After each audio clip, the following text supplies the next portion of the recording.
Why don't people talk more about the Four Corners region? When you think about it, that is probably the most supernatural place in all of the world. On one side in Arizona, you have the Navajo reservation where a lot of strange things happen. In New Mexico, you have Dulce. You have the infamous Route 666. Uh, in Colorado, you have Mesa Verde. And in Utah, you have places like the Skinwalker Ranch.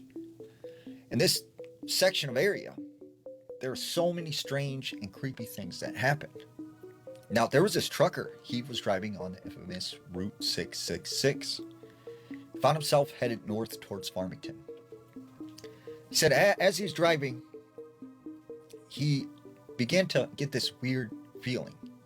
He said that the car just felt kind of staticky. He said as he drove down this road, he started to notice something up in the roadway. And as he slowed the truck down, he could see it was a person. It was a young girl, probably 12, 13. She was standing in the middle of the road. So finally the truck comes to a stop, and he gets out. And he starts yelling at this young girl, what are you doing out on the road? You're going to get hit. Like, why are you out here alone? Where's your parents? She doesn't say anything. She's just turned around looking in the opposite direction.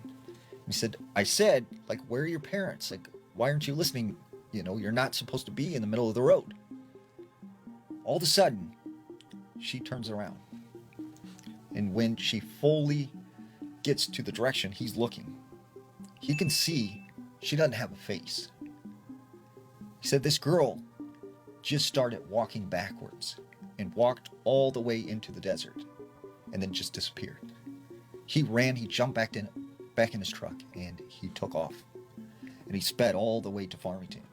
And he said one of the weird things that also occurred after he'd seen this girl was the radio station kept going in and out, and he would get the static, and he would hear like voices, like people were talking that weren't supposed to be there. There was another story out of Shiprock. There was this man. He believed at the time that his wife might have been cheating on him. So he said, every night she would get up, and he would hear her get up and leave the house and go somewhere. And he didn't know where she was going. So this particular night, he's laying in bed. His eyes are closed. He hears her get up out of the bed. And he hears her go downstairs and go out the door. Well, at the time, he just wanted to wait to make sure she fully left. So he kept his eyes closed and pretended like he was asleep. And finally, once he heard the door shut, he opens his eyes. And when he looks, his wife is sleeping right next to him. But then all of a sudden, he hears the door open again.